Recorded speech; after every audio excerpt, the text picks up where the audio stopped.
it does how much on a meter from 1 to 10? How much does anthropology, and let's throw in archaeology, probably people hate us for putting them in together, but they kind of do collide, or they do crossover. Is that important for us as a culture? Anthropology. I just want to get the study of definition culture, so that the I study can... of human civilizations, the study of culture over time, and it aligns with archaeology because you have to search artifacts and stuff to find, that's where I think it's mattering less and less. Okay. Simple answer. Okay. I think it's going to matter less and less because we're so far from all that stuff. We're going to evolve so fast that again, the past doesn't matter. Yes, we can think about it and stuff, but it's going to be so far that way.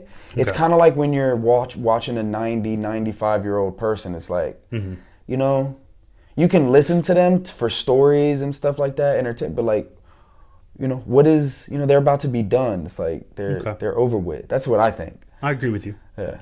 To an extent. Yeah. And here's where I'm going to say is where it does kind of matter. Is that there's still information being spread. And the truth has to be exposed and the lies have to be expelled. It's like, if you're cleaning a house, let's just say all the subject and academia are parts of a house, Yeah, you're going to do all the main stuff first, but when the whole house is clean, eventually you got to get to the nitty gritty, the baseboards, right? The you got to clean out the utility closet, right? You got to do, and those are the little things that aren't as necessary or as important, I guess you'd say. And definitely aren't they're not as superficial. They're not like, we don't think about them all the time. So archaeology, anthropology is probably falling into that sector. We still got to clean it. And here's what's happening. We love sexiness, right? And there are people out there that utilize that, and I mean sexiness in the broad term, like just attractive, entertaining stuff. Yeah. And Robert Sepher makes great entertaining content on YouTube.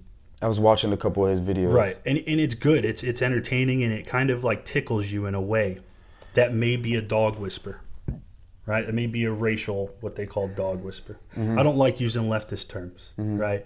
But again, there's points where I think at a contention here where this is a real big tribalistic thing where there still are people that think that matters, right? Like whether Jesus was white or black matters, and whether, where we really stem from matters, right? It does tend to be on the more extreme side because, again, it's not as important right now, I guess, right? Or is it? The more we think about it now, Jerry, what do you think? I mean, I think it depends on who you're asking, right. I think you're simple-minded if you're worrying about those things. Yeah. Because humans are so complex now, and we're getting more complex faster, which again, it's going to eliminate things. The simple things should be eliminated to save capacity for the things that actually matter. Okay. Well, we can't wash out history, right? You got to try to have some type of factual evidence. And here's the thing, this Dan Richards guy, we'll get into it, right?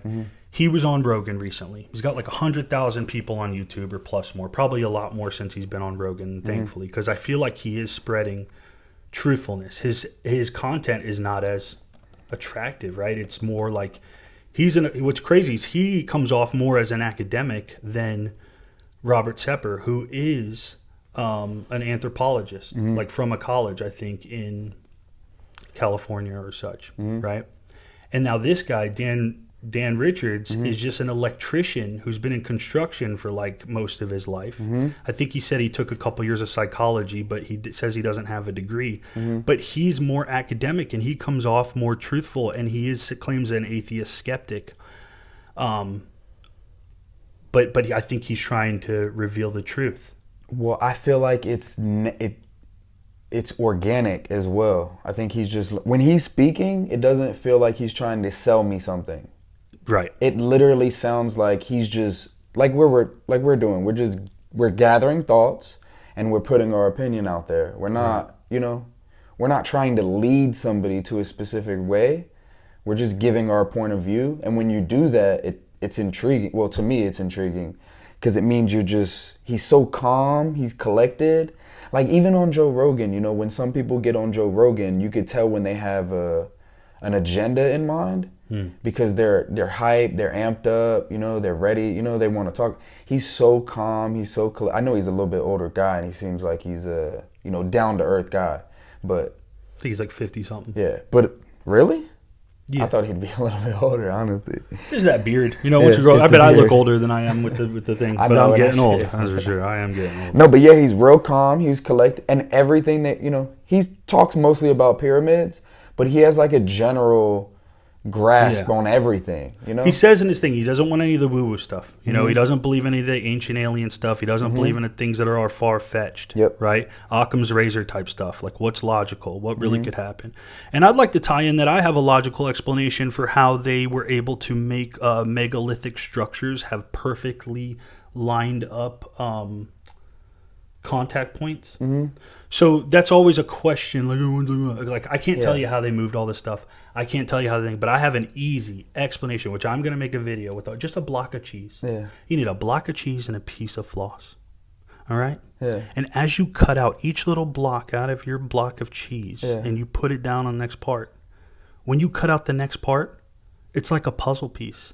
It already fits it perfectly connected to the next block of cheese. That's true. That's very true. When you transport the blocks of cheese, you put them back into place. They could even go upside down or right side up. Either way, they will line up perfectly. And guess what? Your credit card won't fit through the crack. Yeah. So get over with that nonsense. I'm sick of that stuff. And I am not an academic. I have no fucking thing, but I can figure that out. And I think that's kind of what Dan's pointing out. Like just think about reasoning. it. Think about it. Like, some of that stuff is not...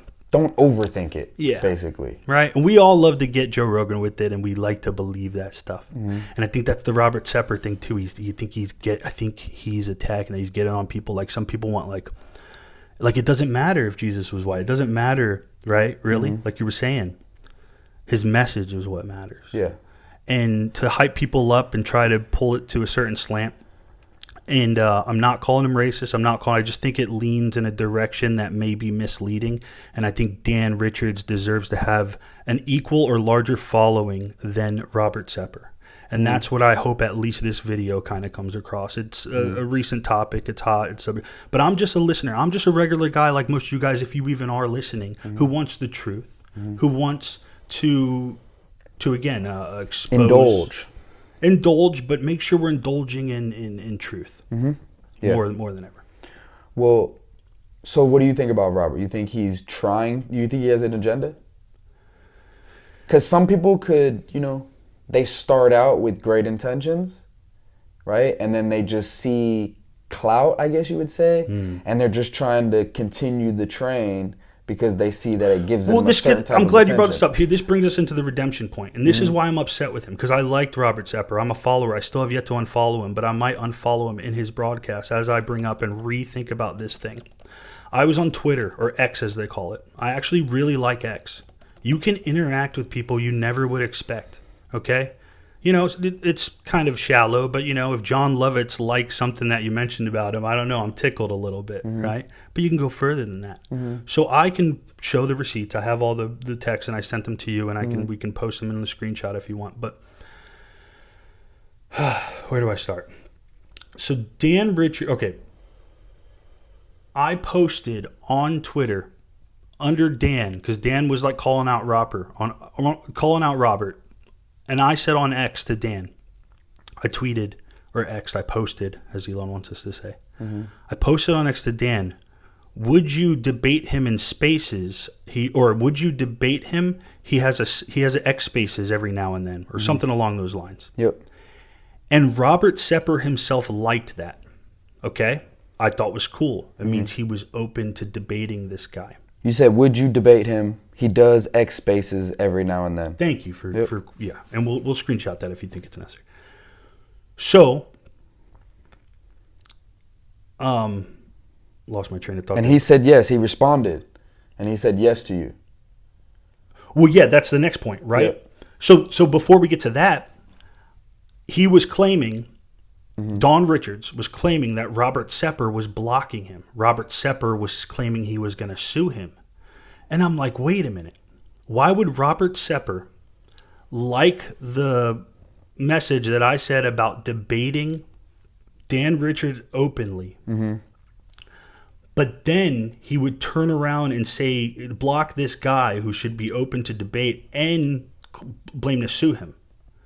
That shows a lack of integrity. And I said that. I even posted more stuff that I could show you more things that Dan Richards like. Because I said, bro, this guy's like, I think that he does have an agenda now. That's my point. That's almost proof of agenda. Yeah. Like he's flirting with his followers, keeping the people he can that are like, I'm sorry to say this because I fell under the umbrella as a, what's the word? A zealot maybe, or like a, you're like, you almost like the contrarian viewpoint of the out of Africa thing. And that's what it is. He is going against the out of Africa thing. And why do we really care about that? Out of Africa, explain it. Can you explain it in short? The mainstream scientific theory that genetically Homo sapiens, derive from African descent, which is dark-skinned, which would, kind of claim that evolution. You're talking about. Evolution and also representations in history are darker. Should we say that? Is that a good way to say it? You're more I'm going to look so bad if I say you're more like, you're just, what I'm saying is that, right, like, who's whitewashing what? And is there really whitewashing? And is it actually white? And I don't want to sound like I'm a Trump supporter. I'm all about it, but I want truth. I don't want somebody trying to hijack our emotions or some type of primitive tribalism. I want the guy that Joe Rogan likes. I want Dan Richards to get all the thing, and somebody help him make videos that maybe are a little more attractive. And I'm sorry, Dan Richards, I'm not trying to dish your stuff. I think you actually have, again, he probably does it a lot himself too. Right. People need to see more of his stuff, or I don't know. And again, he actually, I was looking into his very first video earlier, and he actually seems to back up Graham Hancock, because this is actually on the crux of a lot of stuff. We all wonder if this matters, but one of the reasons it might matter is because if history's lied to us and our civilizations go back a lot further than we know, that might have an effect. He believes in a lost civilization, but he doesn't necessarily believe it was an alien. And that's quite possible. The Earth's very old. And there could have been something a long, long, long time ago that had a cataclysmic effect, destruct human population at some point of, grand megalithic structures, huge things that could have really been eroded over time or hidden. We see them. There's temples, and they claim there's pyramids under farms in China, in South America. That's long, long old stuff. Again, Graham Hancock stuff, because they have to rewrite the history books if these guys are right. And Göbekli Tepe, all these sites, they're all like almost leaning towards the Younger Dryas theory, right? Which again claims there was a real cataclysmic effect a long time ago. Graham Hancock, Randall Carson, this Dan Richardson guy. Is it Richards or Richardson? I don't know. Dan Richards. Dan Richards. Debunker. Yeah, debunking. Debunking is his thing on YouTube. And why does he call himself that? Because in his first video, he tells you he's trying to debunk the debunkers. Because when Graham Hancock came out and he's starting to really open eyes to people that shit might be a lot older than we're told, which whether you think that's important or not is up to you. I kind of like thinking, like, where are I wouldn't be surprised. Right? So he says that stuff, and then these guys who are mainstream guys think it's a great opportunity to come out and, try to debunk Graham Hancock. So this guy is like the third tier dude saying he's debunking the debunkers and helping Graham Hancock. Okay. Now, he doesn't believe 100% in everything Graham Hancock has said, especially in the past. He's been following Graham Hancock since, he said, Fingerprints of the Gods, which is a book Graham Hancock wrote in the 90s, which is very useful, but it was more woo-woo back then. I mean, in the 90s, there was some cool shit. I learned shit. I learned about it in the 2000s, but when the internet and YouTube was young, all that conspiracy stuff from the 90s is what flooded us with these free-thinking ideas and giving us these contrarian points of views. And one of them was the whole